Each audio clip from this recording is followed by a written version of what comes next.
Bertemu kembali dengan Kanifa Channel. Kenapa pembangunan tol Gede Bage Tasikmalaya Cilacap lama? Itulah beberapa pertanyaan dari teman-teman pada video sebelumnya. Menteri Pekerjaan Umum dan Perumahan Rakyat PUPR Bapak Basuki Hadimulyono menyebutkan bahwa pembangunan jalan tol Gede Bage Tasikmalaya Cilacap akan dipercepat. Kita sebagai masyarakat tentu tidak sabar menunggu. Sebenarnya Menteri PUPR ingin melewati tahapan prosedurnya, namun bisa menabrak aturan presiden atau Perpres. Oleh karena itu, proses prakualifikasi tender harus dilaluinya. Prosesnya akan lama, makanya Menteri PUPR sudah minta kepada Menko Maritim agar tidak usah prakualifikasi, langsung saja dikerjakan. Demikian Menteri PUPR Bapak Basuki Hadimulyono yang sangat kita kenal dalam berbagai proyek infrastruktur Indonesia terkini. Sejumlah sebutan melekat pada Pak Basuki. Ada yang menyebutnya Bapak Infrastruktur dan ada juga yang menyebutnya Bapak Daendales Indonesia. Menteri PUPR Basuki Hadimulyono yang hanya punya satu mobil dan satu motor ini mengatakan dirinya tengah membangun rumah sebab rumahnya yang lama kena gusur proyek. Sebagaimana diketahui, rumah Basuki berada di lokasi proyek tol Bekasi Cawang Kampung Melayu atau Jalan Tol Becak Ayu. Rumahnya merupakan salah satu rumah yang kena gusur proyek jalan tol. Jalan tol Gede Bage Tasikmalaya Cilacap diprakarsai oleh PT Jasa Marga. PT Jasa Marga sudah sangat mengetahui dengan baik kondisi lapangan proyek tersebut.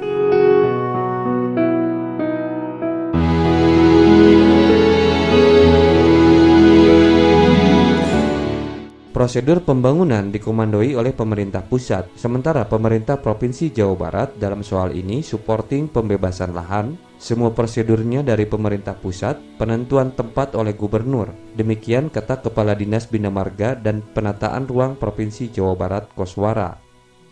Koswara juga menjelaskan, trase serta lokasi yang dilewati jalan tol itu sedikit beralih dari persetujuan paling akhir bersama dengan beberapa kepala wilayah di daerah Jawa Barat. Kendati telah menetapkan trase tol, namun pada tahun 2020 lalu para pejabat daerah yang dilalui oleh jalan tol ini masih belum bersedia membuka ke publik lokasi mana saja yang akan dibebaskan. Hal ini karena sangat rentan dimanfaatkan oleh para calo tanah yang nantinya akan merugikan masyarakat, khususnya para pemilik tanah.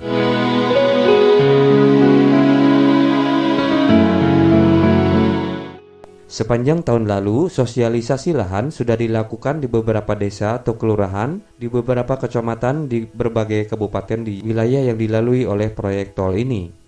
Asumsinya pada tahun 2021 ini masyarakat pemilik lahan telah mengetahui lahannya yang terkena proyek jalan tol Gede Bage Tasikmalaya Cilacap. Oleh karena itu, informasi ini hanya sebagai informasi saja bagi teman-teman YouTuber. Mohon tidak dijadikan sebagai masukan untuk mengambil keputusan terkait lahan Anda atau keluarga Anda yang sekiranya terkena jalur tol ini.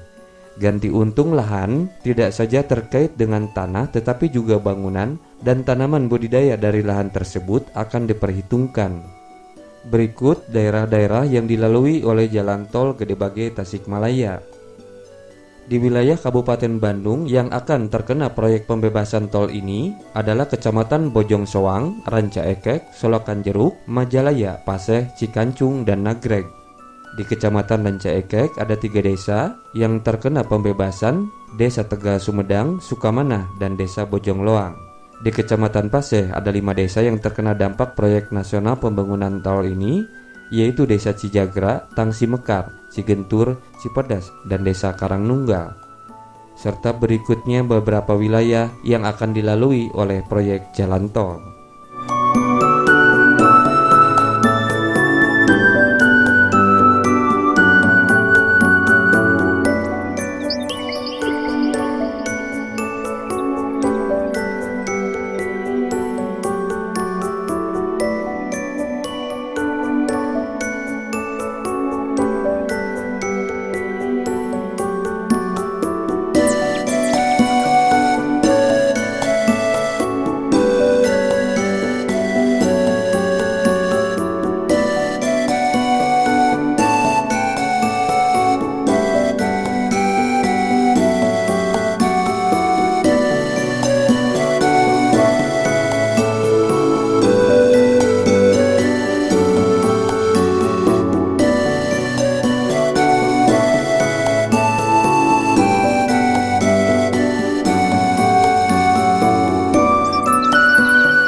Berikut ini beberapa simpang susun dan junction atau exit jalan tol di beberapa daerah yang dilalui oleh proyek tol ini.